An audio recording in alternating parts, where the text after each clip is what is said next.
అదిగారా వచ్చేసాడు. తోపుడు బండి అన్నిటినీ తీసుకొస్తుంది, ఇక్కడ తోపుడు బండి వస్తుంది. నీలాగా అనుకుంటున్నావా ఊరికే కూర్చుని అన్ని గెలకడానికి? అడిగితే ఆర్కియాలజిస్ట్ అంట. ఇప్పుడే కదా వచ్చారు, అప్పుడే గొడవ. తౌకి తేవాయి సాగుతూ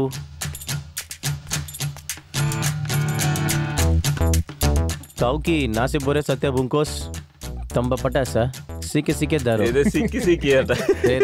సరే సరే. ఎందుకురా ఊరికే కాల్ చేస్తున్నారు నాకు? పిలిచింది వాడే, వాడిని అడుగు. ఏంట్రా? పొద్దున కౌశల్య ఇంటికి వెళ్ళాను. హే అయితే తర్వాత పెళ్ళి అని చెప్పు. ఎప్పుడు ట్రీట్? నేను చెప్పేది వినరా. పొద్దున కౌసి వాళ్ళ నాన్నని కలిసి మాట్లాడమని ఇంటికి రమ్మంది.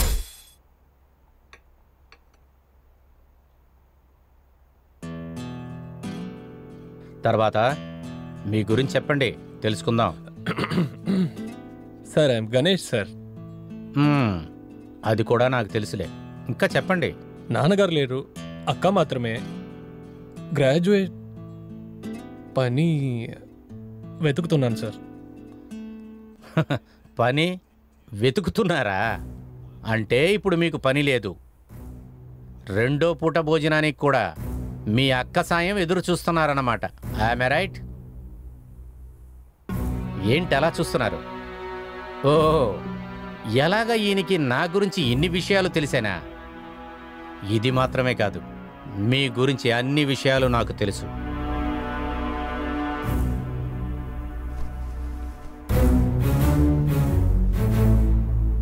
బాగా చదువుకున్నావు, ఏ చెడ్డ అలవాటు లేదు, నీకు ఫ్రెండ్స్ కూడా లేరు ఎక్కువగా. మీ అమ్మ నాన్న ఒక యాక్సిడెంట్లో చనిపోయారు. ఈ విషయం గురించి నేను బాధపడతలేదు, నాకు తెలిసినంతవరకు ఇది ఒక క్యాషువల్ విషయం. కానీ ఒక విషయం నన్ను చాలా డిస్టర్బ్ చేస్తుంది. ఎస్, ఒకే విషయం నన్ను చాలా డిస్టర్బ్ చేసింది. Really disturb me. ఒక పెద్ద మిలియనర్ కూతురు వెనకాల గణేష్ తిరుగుతున్నాడని, తనని వలలో వేసుకుంటానికి ప్లాన్ చేశాడని.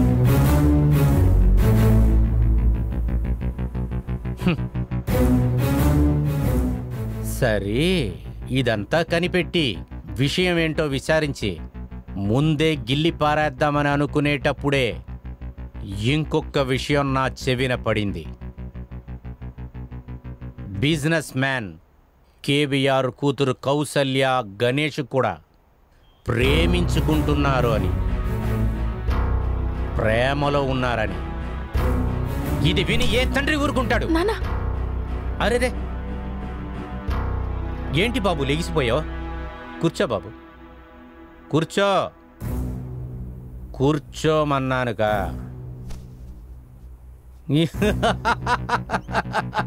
దీనికే నువ్వు బాధపడితే ఎలాగా?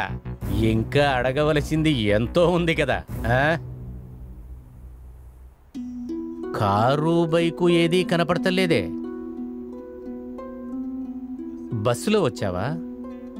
బస్సులోనే వచ్చుంటావు. నా కారు డ్రైవర్ వాడి సొంత ఉపయోగానికి ఏ కారు వాడుతున్నాడో తెలుసా? నేనే కొని ఇచ్చాను, టొయోటో క్యామ్రీ. దీన్ని బట్టే నా స్టేటస్ ఏంటో నీకు తెలిసి ఉంటుంది. ఎంత మంచి మాయరా నీ గబు. ఏంట్రా ఆయన ఇలా చేశారు? నువ్వెందుకు రా అని చెప్పకుండా వచ్చావు? ఆయనకేం జవాబు ఇవ్వాలి? ఆయన చెప్పేది కూడా రైటే కదా. నా దగ్గర బండి లేదు, పని లేదు. సరే, ఇప్పుడు ఏం చేయబోతున్నావు?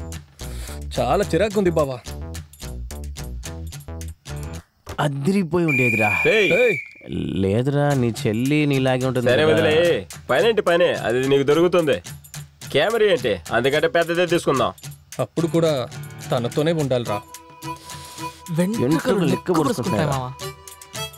సరే, కౌశి ఎలా ఉంది? తను బాగుందిరా, కానీ ఏం మాట్లాడలేదు. తను స్ట్రాంగ్గా ఉంది కదా, అంతవరకు ఏ ప్రాబ్లం లేదు. రే అరుణ్, మనం అందరం కలిసి ఎక్కడికైనా వెళ్దామారా? ఎక్కడికి వెళ్దాం రా? ఊరికే ఎక్కడికైనా వెళ్దాం రా, మైండ్ రిలాక్స్ అవుతుంది. మనం అందరం కలిసి వెళ్ళి చాలా రోజులైంది. రేయ్, ఏంటి నన్ను చూస్తున్నావు? సరే ఎప్పుడు వెళ్తున్నావు? రేపు. ఉండు రేపు ఓకే 6 గంటల తర్వాత పని అయిన తర్వాత వెళదాం. రే ఖచ్చితంగా వెళ్ళాలా? వెళ్తున్నా. ఆ, సరే ఎక్కడికి వెళ్దాం? రే అదంతా అరుణ్ చూసుకుంటాడు. రేపు 6 గంటలకు పని అయిపోతుంది. బయటే వెయిట్ చేస్తాను, వచ్చి పికప్ చేసుకోండి.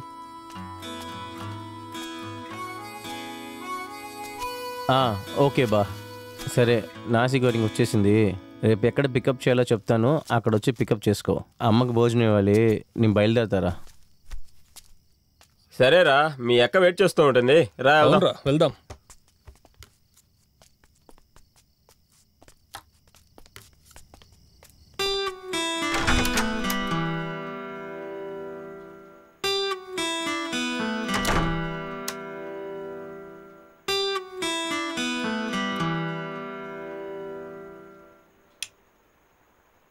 నిద్రపోయిందా?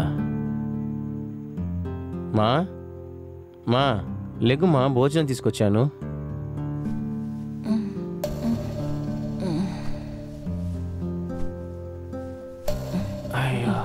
నువ్వు భోంచేసావా? నేను తిన్నానమ్మా, మీరు తినేయండి. నీకు ఇక్కడ పని కష్టంగా ఉందా, సౌకర్యంగా ఉందా? లేదమ్మా, ఎప్పుడులాగే అలాగే ఉండింది. రేపు బయటికి వెళ్ళాలి. సరే నువ్వు భోంచేయి.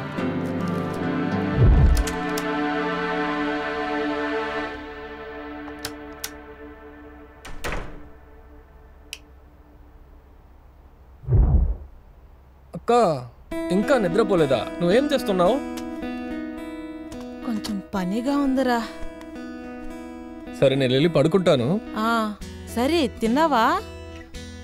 అది అరుణ్ జయతో పాటు బయటే తినేసాను. ఏంటి ఒకలాగున్నావు? ఇలారా. ఏం లేదు. రేయ్ ఇక్కడ రారా.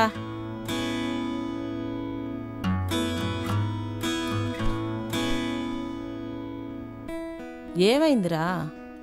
ఏం లేదక్క. అవును, ఈరోజు కౌశల్య వాళ్ళ నాన్నగారింటికి వెళ్ళావు కదా, ఏమైంది? తెలీదక్క, నాకు తెలిసి సెట్ అవ్వదు అనుకుంటాను. ఏమైందిరా నీకు? లేదక్క, నాకు పని కూడా లేదు కదా, అదే కారణంగా చెప్పి చాలా హర్ట్ చేశారు. రే నీకు పని తప్పకుండా దొరుకుతుందిరా. నువ్వు ఇదంతా ఆలోచించుకురా, ఖచ్చితంగా నీకు పని దొరుకుతుంది. ధైర్యంగా ఉండు, సరేనా? సరేక నేను వెళ్ళి పడుకుంటాను. అక్క తర్వాత రేపటి నుండి ఒక 2 రోజులు ఫ్రెండ్స్తో పాటు ట్రిప్ వెళ్తున్నాము. ఎక్కడికి వెళ్తారా? లేదక్క, నేను జయ అరుణ్ అందరం అడ్వెంచర్ ట్రిప్ వెళ్తున్నాము. అరుణ్ నీతో వస్తున్నాడా? రే అతను నిన్ను అడవిలోకి తీసుకెళ్తాడేమోరా. లేదక్క, అదంతా భయపడకు, భద్రంగా తిరిగి వచ్చేస్తాం. రే 4 వెళ్ళేది 5 మందిగా వస్తారా? లేదక్క, అదంతా మేము చూసుకుంటాం అక్క. సరే సరే అక్క. Okay, good night.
వరల్డ్లో రిచెస్ట్ టెంపుల్ పద్మనాభ స్వామి టెంపుల్ అని చెప్తారు. సార్ అది నాకు ఎలా చెప్పాలో తెలియట్లేదు సార్. అది ఎలాగంటే పద్మనాభ స్వామి, అర్థమైందా? అది ఈజీగా చెప్పచ్చు, పద్మనాభ స్వామి అని చెప్పచ్చు. ఆ temple fully covered buy gold, pure gold. అది లొకేటెడ్ ఇన్ కేరళ. అది ఎందుకంటే మన విష్ణు దేవుని కోసం కట్టబడ్డ ఆలయం. అది దాదాపు 5000 సంవత్సరాల క్రితం కట్టబడిందని చెప్తారు. బట్ ఇంతవరకు అది ఎవరు కూడా అది కరెక్ట్గా ఎప్పుడు కట్టబడిందో చెప్పలేకపోయారు. కానీ ఆ అందమైన గుడి వెనక ఒక రహస్యం ఉంది. There is the mystery behind the beauty. ఆ గుడి లోపల 7 గదులున్నాయి. అందులో 6 తెరవబడ్డాయి. కానీ ఒక గది తలుపు మాత్రం ఇంతవరకు తెరవటం కుదరలేదు. ఆ 6 గదుల తలుపులు తెరిచి చూస్తే దాని లోపల బంగారం, వైఢూర్యాలే కాక విలువ కట్టలేని సంపద ఉంది. కానీ ఆ గది మాత్రం తెరవడం కుదరలేదు. ఇంతవరకు మన టెక్నాలజీ యూజ్ చేసి కూడా ఆ 7వ గదిని తెరవడం కుదరలేదు. ఆ గుడి వెనక వైపు కూడా విలువ కట్టలేనంత బంగారం, వైఢూర్యాలు ఉన్నాయని చెప్తారు.